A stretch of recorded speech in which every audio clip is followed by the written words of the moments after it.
Alice, boa noite. O Paulette, boa noite para você.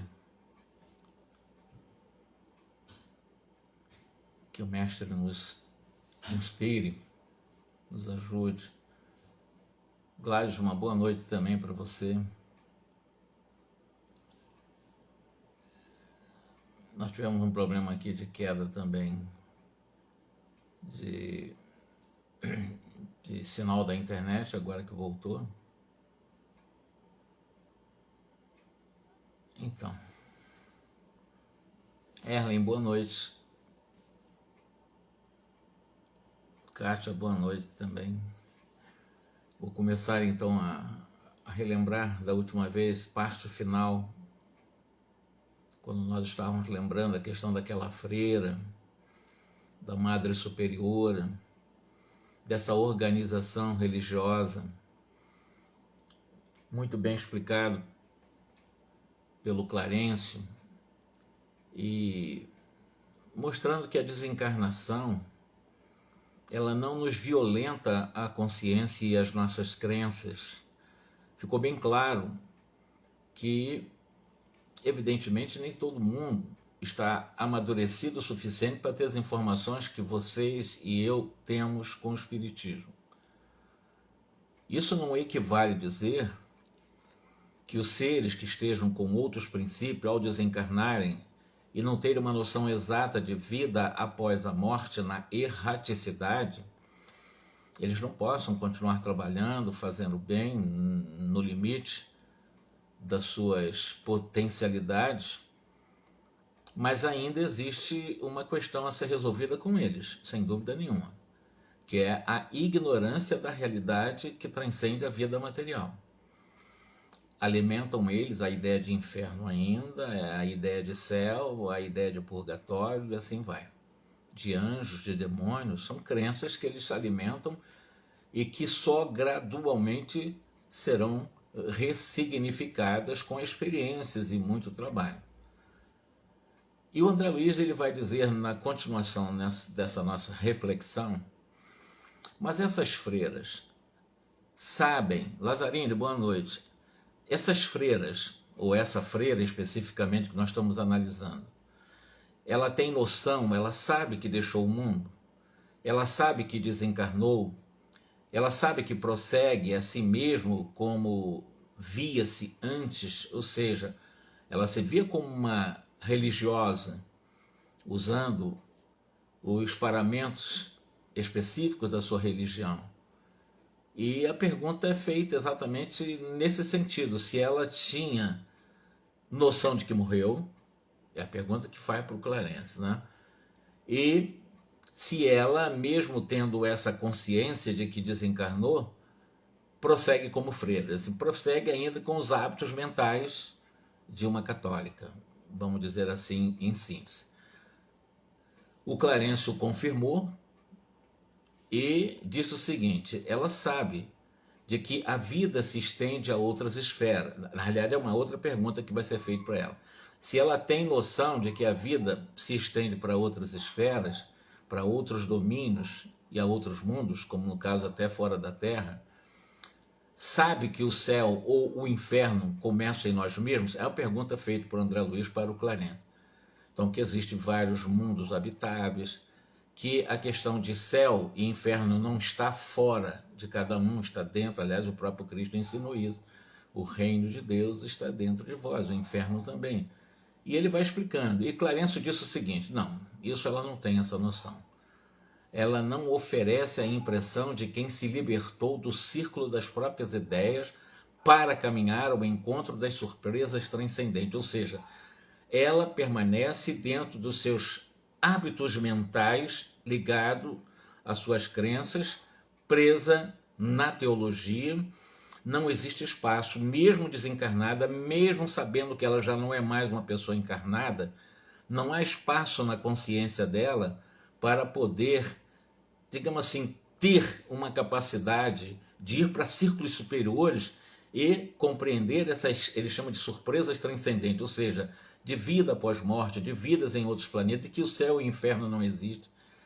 Essa é exatamente a colocação feita por o Clarencio. E fica muito claro para nós de que muitos espíritas também que desencarnam não estão preparados para desencarnar. Porque o preparo para a desencarnação é resultado da prática diária na busca da prática do bem. Ninguém vai virar santo, ninguém vai fazer o bem o tempo todo, mas nos esforçando para fazer o bem. Evidentemente, isso é um preparo muito importante para nós desencarnarmos.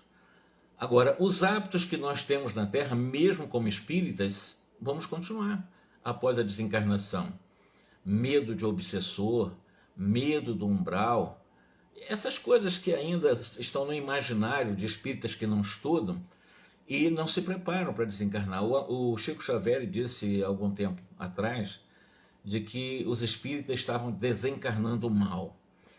Quando ele disse que estão desencarnando mal, estão desencarnando sem nenhum preparo. Vocês vão ver isso, como é que é um processo desencarnatório, inclusive de espíritas, toda a literatura do André Luiz, especialmente Obreiros da Vida Eterna, como é que se processa os processos desencarnatórios. E uma freira, um padre, um cardeal, um papa, etc., etc., eles não perdem essa conexão com suas crenças. Eles podem ressignificar a forma de se conduzir dentro dessas crenças. Exemplo, libertação, o Gregório. O Gregório, em sua última encarnação, ele foi papa da Igreja Católica, foi um papa terrível, perseguidor, e há séculos atrás, talvez fala-se há 7, 8 séculos atrás, não sei qual dos Gregórios da Igreja, se fala no Gregório IX, não sei, eu não posso afirmar isso, mas que ele foi porque no último capítulo do livro ele faz essa afirmação. Mas ele continua como se fosse um sacerdote de alta patente, né, de alta hierarquia, de alto clero, e como um juiz severo, implacável, e outros também, talvez ex-cardeais, porque no chamado mundo espiritual existem igrejas, existem sacerdotes com hierarquias, ensinando com uma visão diferente os seus princípios teológicos ensinados na Terra. Muitos sacerdotes, inclusive da linha evangélica, eles criam instituições religiosas no mundo chamado espiritual para manterem alimentando e se realimentando de energias mentais de suas crenças, sem uma noção mais profunda da realidade de vida após morte. Até porque não será fácil você realmente desencarnar sem essas informações que nós estamos tendo com o André Luiz. O André Luiz levou um tempo muito grande, ele ficou 8 anos pelo menos nas trevas, chamado na região umbralina. Para que nós, ao desencarnarmos, termos uma mínima noção de como é o universo pós-morte, claro que a informação ajuda muito, ajuda demais. As informações que nós estamos tendo aqui ajuda para caminhar com segurança também. Mas o que vai ajudar mais, além da informação, é a formação da informação, ou seja, utilizar a informação para a transformação, para a nossa transformação gradual. Isso é que dá um passaporte seguro para uma desencarnação segura e uma readaptação ao mundo espiritual rápida. Eu falo rápida, disse também na tradição que o Bezerra de Nemesis levou alguns tempinho para se readaptar à realidade espiritual. O irmão Jacó, Frederico Figuer, no livro Voltei, ele disse que levou um tempo também, embora fosse diretor da FEB, fez várias doações maravilhosas, fez um trabalho estupendo, mas ele levou um tempinho também para se adaptar ao mundo espiritual. Agora imagine uma freira que levou a vida inteira nesse trabalho, nesse ofício, um padre que leva uma vida inteira, tem padre de 90, 98 anos de idade, eles vão desencarnar, saber que vai ser fácil o domínio no mundo espiritual? Não vai mesmo, eles vão levar um bom tempo para uma readaptação, uma outra realidade de vida. Dito isto, mentalmente, revela-se subordinada às concepções que elegeu na Terra como sendo as mais convenientes à própria felicidade. Ou seja, quando ele está dizendo que essa freira ela está subordinada aos seus princípios católicos, porque ela elegeu o catolicismo, né? Porque para ela é mais conveniente manter a crença no catolicismo, nas suas teologias, nas suas ideias, para criar uma suposta felicidade. Na realidade, uma felicidade fictícia, porque é uma felicidade de um ganho secundário da própria consciência, não é um ganho real. Ela se acomoda numa suposta felicidade de crença na sua teologia, mesmo desencarnada, sabendo que está desencarnada, mas dentro dessas concepções do qual ela está aprisionada ou subordinada, ela, de alguma forma, com o tempo, ela vai descondicionando-se para se readaptar à nova realidade, com novas concepções de vida espiritual. Isso porque os nossos irmãos católicos, evangélicos também, e muitos outros religiosos, eles não ensinam mais ou menos o que seria a vida após morte. Por isso que eu digo, muitos espíritas também não conhecem muito bem os mecanismos de vida espiritual, de vida após a morte. Existem até espíritas que acham que conhecem muito Allan Kardec, que questionam as informações de André Luiz, não sei se vocês sabem disso.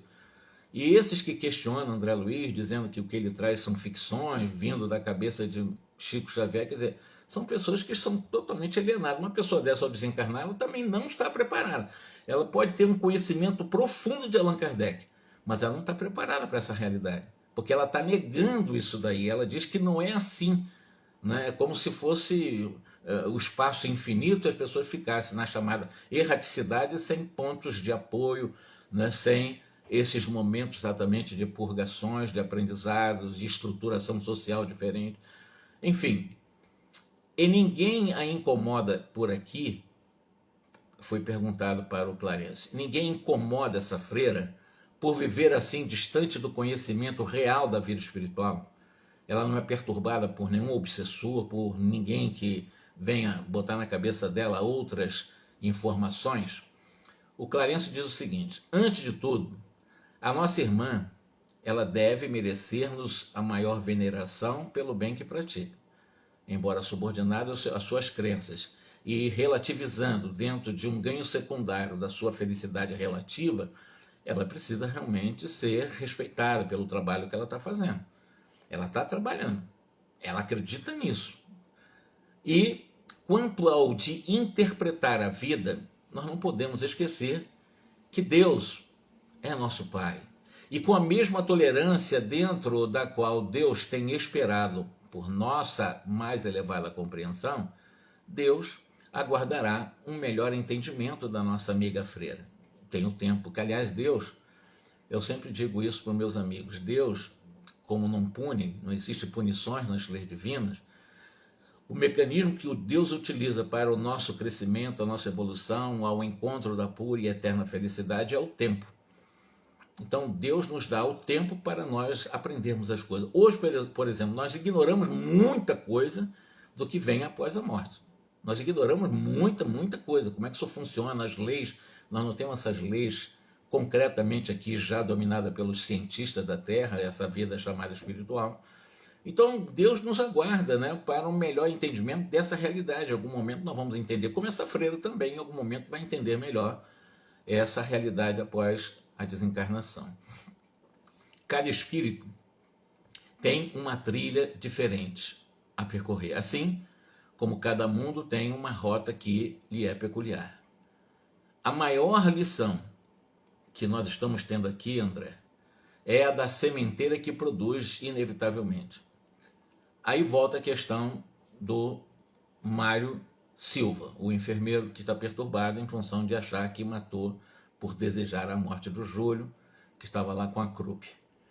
Mário Silva, na posição de enfermeiro, não obstante a ruinosa impulsividade em que se caracteriza, ele tem sido um prestimoso e humano, tornando-se credor do carinho alheio e, segundo vemos, não é um homem devotado às lides religiosas, é um ser humano intragável, irritável, agressivo, chega a sentir-se criminoso.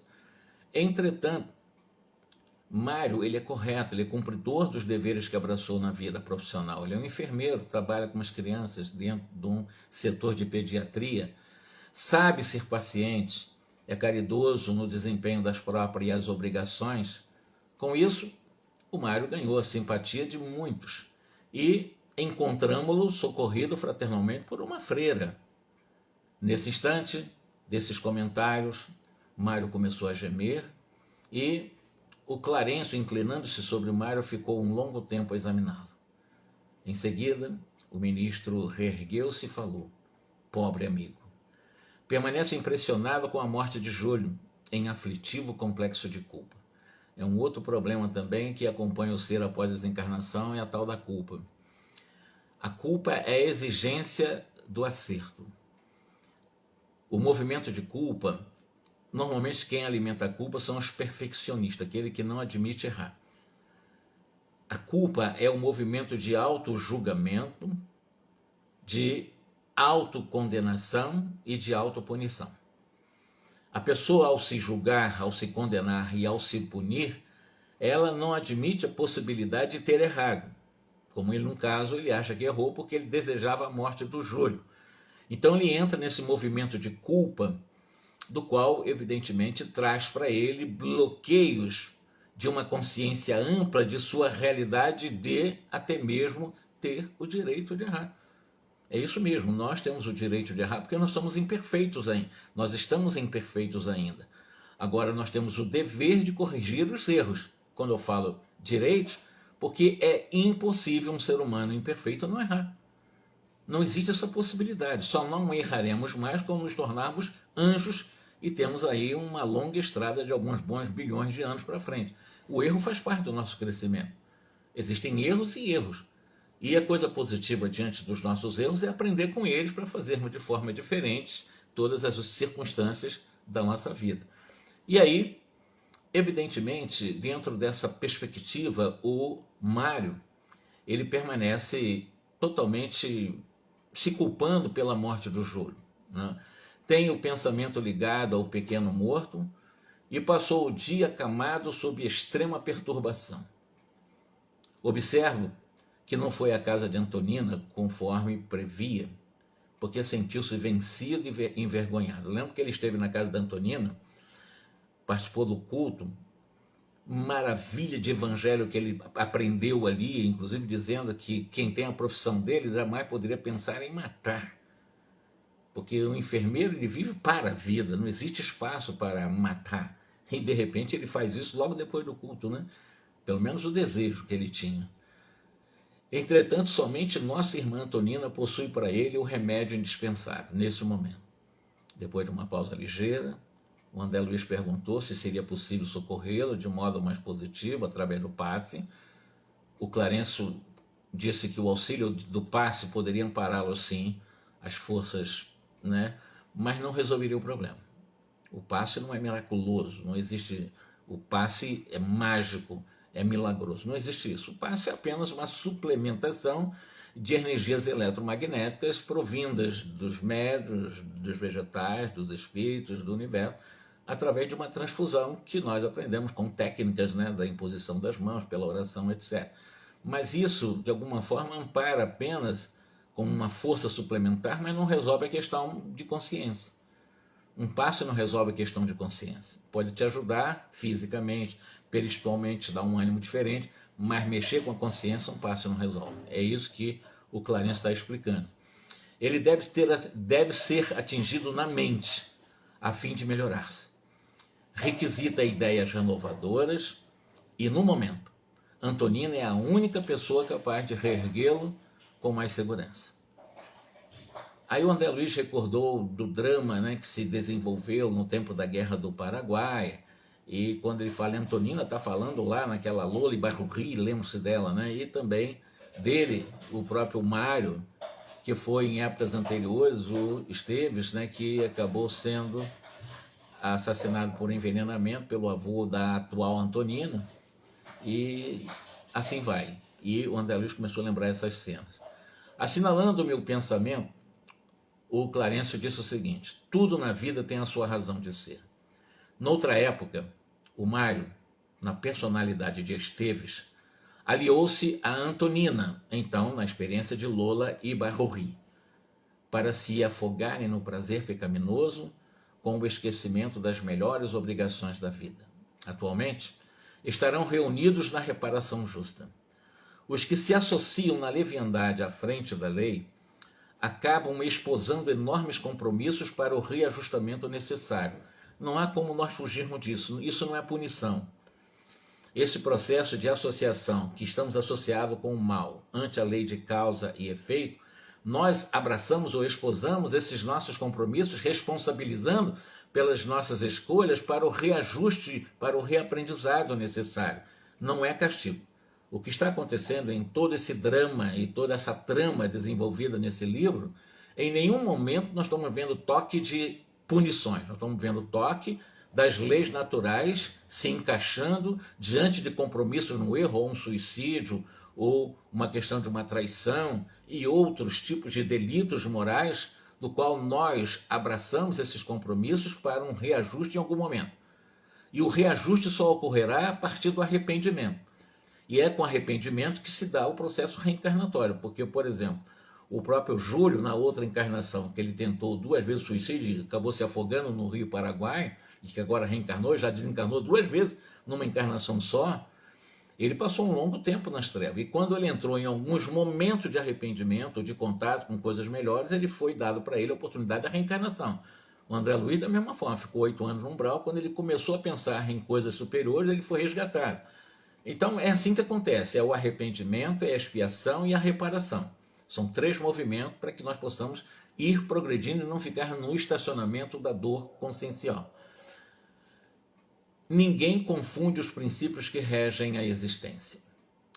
Indicando Mário, excitado, totalmente alucinado, disse o seguinte: na tarde de amanhã, nós voltaremos para conduzi-lo à residência de nossa irmã.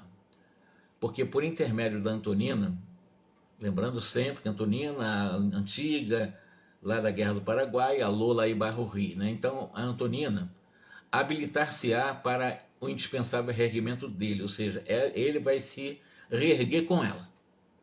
Estão profundamente ligados no passado, sempre lembrando o seguinte: Esteves, ele foi casado com Lina Flores na Guerra do Paraguai, foi um amor da vida dele, e foi traído, a Lina traiu ele com Júlio.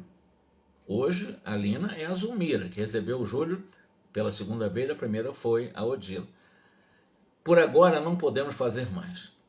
Decorrido alguns instantes, a freira regressou à nossa presença, assistida por outra irmã, que nos cumprimentou com a atenciosa reserva. Ambos haviam sido designados para a tarefa de auxiliar o Mário.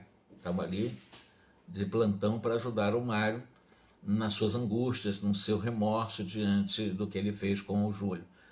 E assim houve a despedida com a promessa de voltar no dia seguinte. Nós regressamos no dia imediato, fomos até a casa do lar da Zulmira, do Amaro, né? E ela, Zulmira, está em um processo extremamente depressivo. Ela entrou em um processo de profunda depressão. Zulmira mostrava-se pálida, abatida. O médico cercava de drogas valiosas, entretanto, Zulmira demorava-se em profunda prostração. Amaro e Evelina, que é a filha de Amaro, desvelavam-se preocupados. Todavia, a Zulmira deixava-se morrer, ela queria morrer, em processo de profunda depressão. Vou explicar para vocês o seguinte: esse movimento de culpa que a Zulmira está passando, que também o Mário está passando e muitos passam, eu digo e sempre repito que o sentimento de culpa é o mais nocivo e mais inútil dos sentimentos humanos, mas que ela está alimentando. E eu disse que o que é a culpa? É o auto-julgamento, é a autocondenação e a autopunição sem clemência. Não existe absolvição. A culpa, a pessoa não se absolve. Ela se julga, se condena e se pune ao mesmo tempo. Ela está num processo de punição. Então, quando ela entra em autopunição, entra em depressão. Outros, em culpa, entram em câncer e em várias doenças autoimunes gravíssimas, processo de ansiedades profundas pela culpa.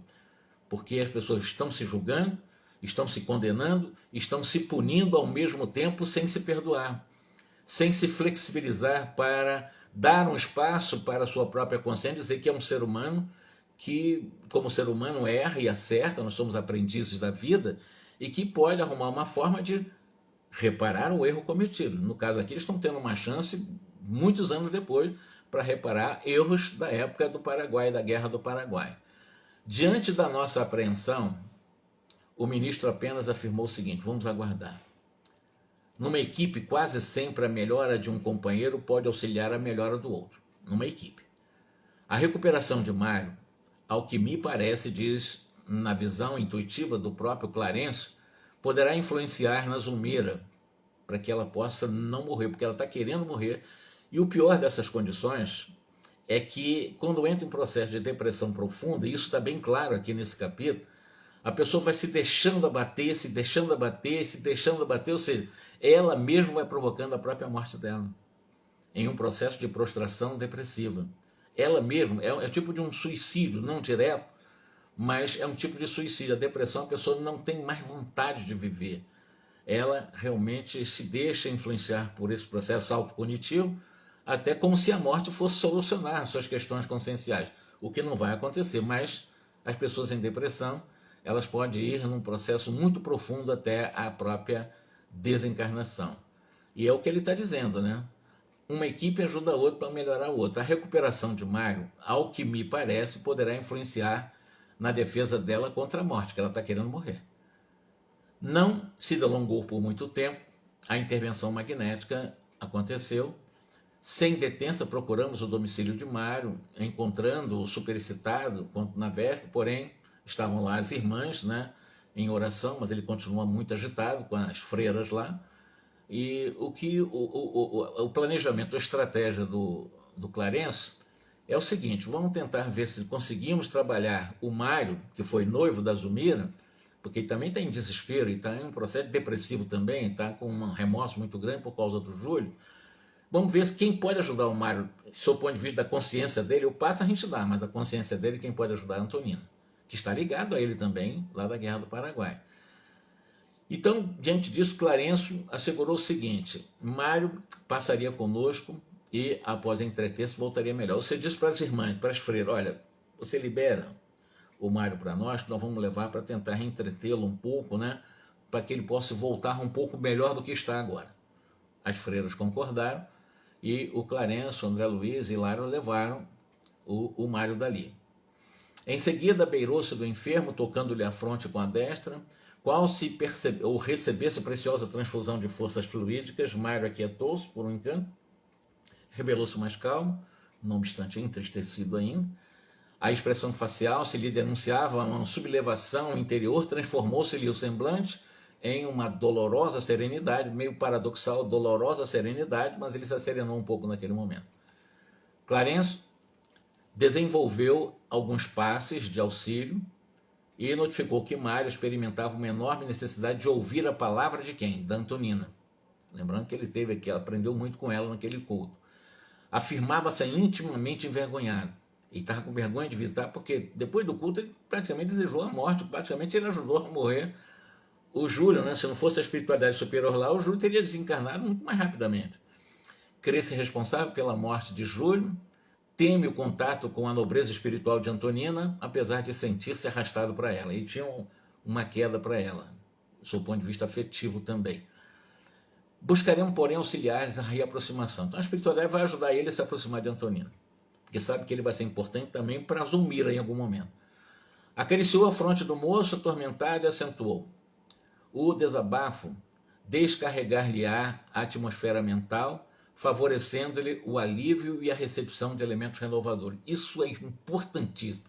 Desabafo descarregando a atmosfera mental, as energias negativas, o quisto, as manchas mentais através de um desabafo. Isso nós chamamos de catarse, né? Que é um processo em que a pessoa drena, ela consegue drenar. Desabafando, ela joga para fora esses recalques, essas angústias. Por isso que amigo na vida é uma das coisas, um dos tesouros da nossa vida, são amigos do qual você em algum momento pode ter como ombro, que apoie e você possa se apoiar, para em algum momento você desabafar com outra coisa que estão te, né, incomodando e trazendo exatamente algum desconforto mental. E é o que o Clarence está dizendo: o desabafo descarregar-lhe-á a atmosfera mental, favorecendo-lhe o alívio e a recepção de elementos renovadores.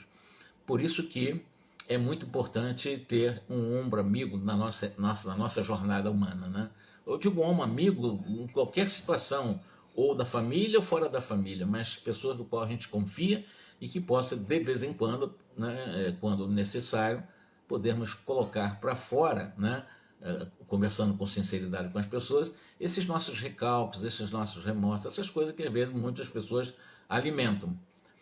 Em segundo, Em seguida, Clarencio abraçou o Mário, envolvendo em uma amorosa solicitude, e aquele amplexo afetuoso e longo figurou-se num apelo às energias recônditas do rapaz, que de imediato levantou-se e vestiu. Então, o Clarencio abraçou-se a ele e se encontrou fortalecido, meio envergonhado, agora teve vontade de visitar a Antonina. Tudo influenciado pelo Clarencio. Vejam como a espiritualidade utiliza, né, o seu socorro em nossa vida o tempo todo. Ignorando como explicar a si mesmo a súbita resolução que o movia, ele desceu para a rua e, seguido de perto por nós, né, tomou um carro que o transportaria até a residência de Antonina, que o acolhera carinhosamente na Antivera. Ou seja, ele tinha anteontem, vamos dizer assim, 2 dias antes, tinha estado lá. No dia seguinte, ele desejou a morte de Júlio. Agora ele está num desespero muito grande. Estava com vergonha de ir até a casa da Antonina pela consciência pesada, a culpa, e pelo remorso. O remorso é uma culpa multiplicada. E aí, o que está acontecendo? O Clarencio envolveu, ele encontrou ânimo para poder realmente visitar a Antonina, para poder desabafar com ela. Antonina, ele foi para lá, chegou na casa dela, né? E olha que é a segunda visita que ele faz, né? Antonina e os filhos abriram-lhe os braços alegremente.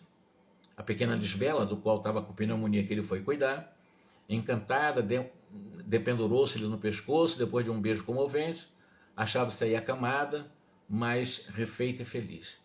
Qual se convivesse com Mário de longo tempo, a dona da casa, Antonina, fitou apreensiva.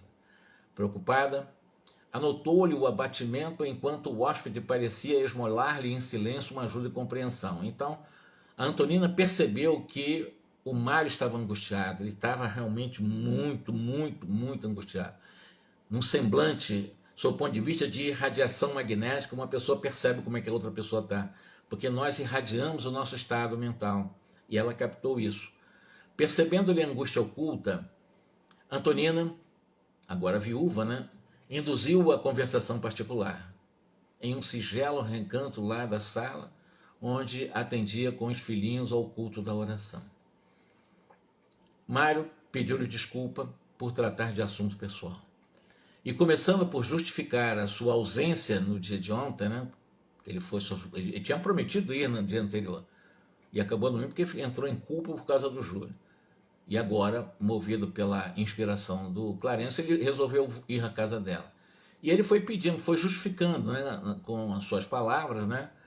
E acabou entrando na parte dolorosa do seu coração, desabafando com ela, lembrando que ali junto dela ele teria recebido ensinamentos da mais elevada significação para ele, e por esse motivo ele não vacilava em mostrar para ela, né, como é que ele estava desolado, e pedindo para ela compaixão, socorro, porque ele aprendeu tanto no dia anterior de desejar a morte do Júlio, ele estava com um remorso muito grande, e agora ele queria desabafar com ela como é que ele resolveria essa questão do remorso.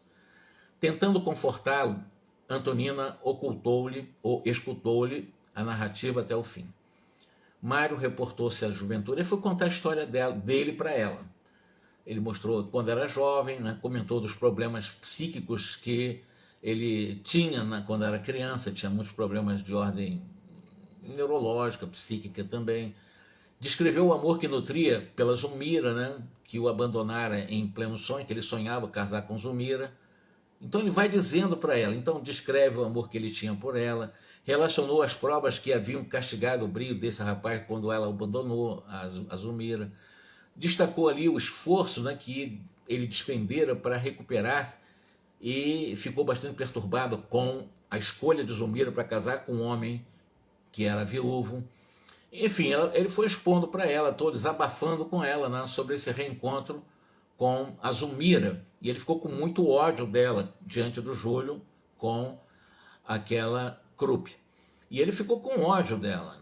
Ele estava ali como enfermeiro, mas ao mesmo tempo toda a juventude dele foi jogada para fora na sua atitude mental e irradiativa também, porque ele estava com ódio da ex-noiva dele, que era a mãe do Júlio, né? Então referiu-se a esse ódio inexplicado que sentira pelo Júlio ali morrendo. Encareceu os benefícios do culto evangelho em sua alma, incendiada de revolta e amargura, expondo-lhe a convicção de haver contribuído para a morte da criancinha que detestara à primeira vista. Então ele está dizendo para ela que ele realmente achou muito importante o culto que ele recebeu para poder estar diante do Júlio, mas mesmo assim, a revolta dele, a amargura dele em função de ter abandonado pela Zulmira, que foi noiva dele, ele desejou realmente, ele contribuiu, ele achava que ele tinha que contribuir com a morte para se vingar da Zulmira. Guardava a impressão de haver descido um tormentoso inferno moral. Antonina sentiu por ele uma compaixão amorosa, com que as mães se dispõem a soerguimento espiritual dos filhos sofredores, e disse com serenidade para ele, recomendando: Silva, que escutava ela na sua compaixão, né? Começou a chorar de uma forma muito convulsiva, diz ele aqui, e se sentia um doente que reclamava essa intervenção da Antonina, e ela, atraída para ele, ela deixou de sublinhar o tratamento com a palavra Senhor, já não chamou ele mais de Senhor, já começou a tratar ele de uma forma mais íntima, já como quase uma pessoa ligada ao coração dela, já chamando ele de Mário. Mário, diz ela para ele, aí já não é mais o Senhor, o enfermeiro, agora é o Mário, alguém que está ligado com ela desde o passado. Quando nós caímos, é preciso que nos levantemos, a fim de que o carro da vida, em seu movimento incessante, não nos esmague. Conhecemos-nos há 2 dias. No entanto, Mário, eu sinto que profundos laços de fraternidade nos reúnem. Não acredito que estejamos aqui juntos obedecendo a um simples e mero mecanismo do acaso. De certo, as forças que nos dirigem à existência atual impelem-nos aos testemunhos afetivos deste momento. Enxuga as lágrimas para que nós possamos ver o caminho. Porque você chorando, você não vê as coisas. Enxugando as lágrimas, você vê por onde encaminhar-se. Compreendo o seu drama de homem rudemente provado na forja da vida. Entretanto, se eu posso pedir-lhe alguma coisa, Mário, rogar-lhe-ia bom ânimo. Não desanime. Fixando com mais doçura no olhar, prosseguiu depois de uma leve pausa.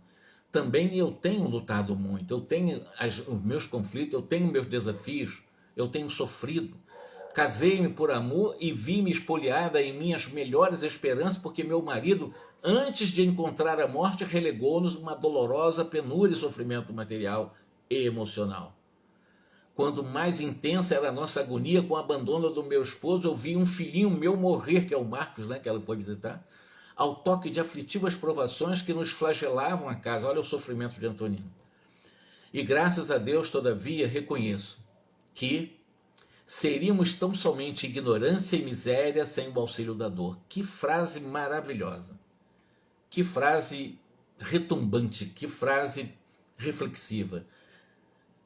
Reconheço que seríamos tão somente ignorância e miséria moral sem o auxílio da dor. A dor é um convite, nunca um castigo, nunca uma punição, é o que ela está chamando aqui. Nós continuaríamos na ignorância e na miséria moral sem o auxílio da dor. E nesse mesmo livro nós vamos ver que depois do poder soberano de Deus, a dor é um instrumento mais poderoso para a nossa transformação. E ela está fazendo essa afirmação da importância da dor na nossa vida. A dor é uma espécie de fogo invisível, plasmando-nos o caráter. Não se deixe abater assim. Você está moço e as suas realizações no mundo podem ser muito mais elevadas. Mas eu estou certa de que eu sou... ele começa a dizer de que ele não se perdoava, porque naquele momento ele realmente se considerava um homicida. Ele era um assassino e não abria mão dessa sua cobrança de autoculpa. E ele começou soluçando, chorando, todo desequilibrado ali naquele momento. Quem poderia confirmá-lo? Exclamou Antonina com mais ternura na voz. Quem pode dizer que você é um assassino? É indispensável nós recordarmos que, atento à profissão, você atendeu a um menino completamente entregue ao domínio da Krupp, ou do Krupp. E, evidentemente, o pequenino Júlio, à sua chegada, já estaria ofegante sob as asas da morte. Ele estava mais para lá do que para cá. Você não matou ninguém. Ele já estava numa situação extrema, próxima da desencarnação. Mas e a impressão? E o remorso? Eu sinto-me derrotado, aflito. Eu sei que ele estava mal, mas eu queria apressar a sua morte. Eu tenho medo de mim mesmo, diz o Mário para ela. Antonina olhou para ele, né, com mais segurança, né, e falou o seguinte: Mário, você acredita na reencarnação da alma? É uma pergunta estranha, né, para um enfermeiro que disse que teve muitos problemas na sua juventude e certamente não tinha, e ele mesmo disse que não tinha ligação religiosa com nenhuma instituição.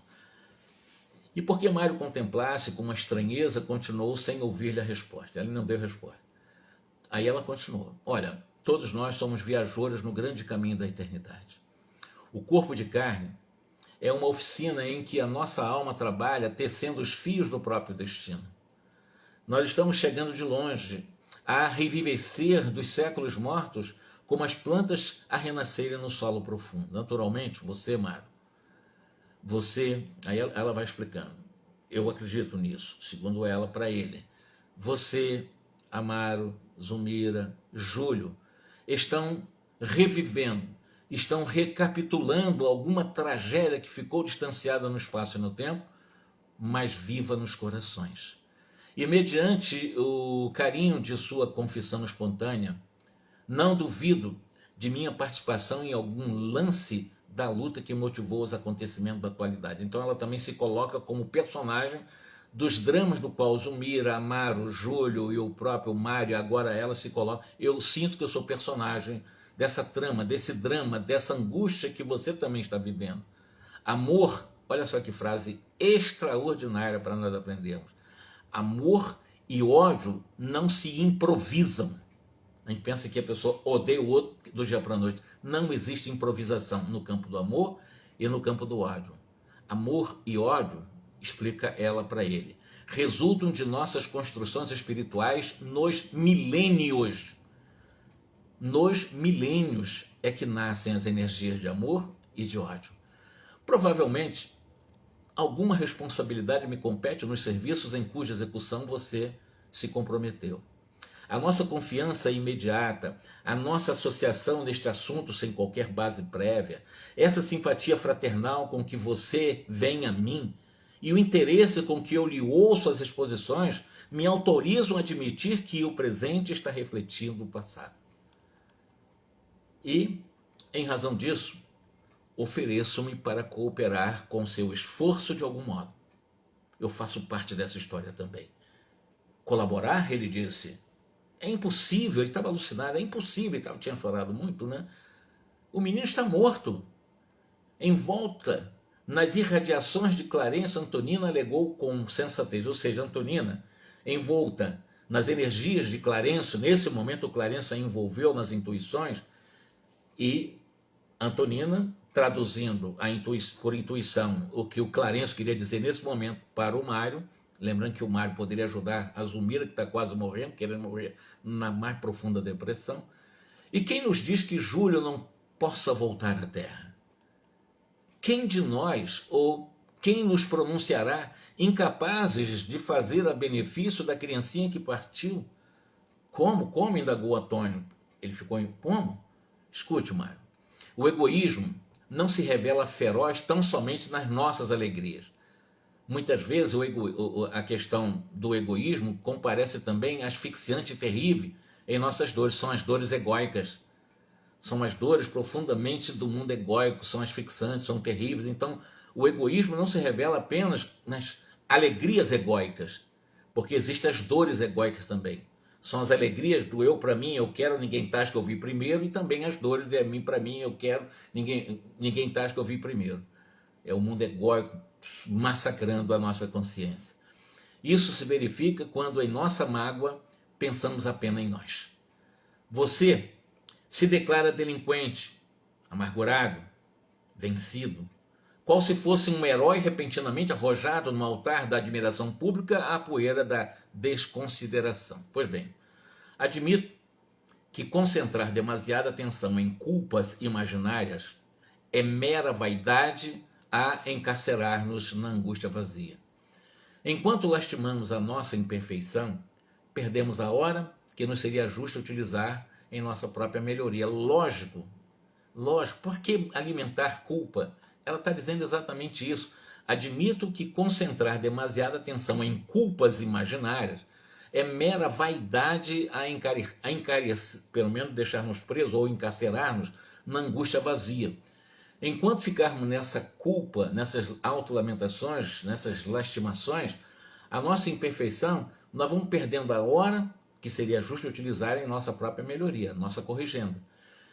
E modificando a inflexão de voz, que se fez algo mais firme, acrescentou: você já meditou no padecimento dos pais, Amários ou Mira, pela separação?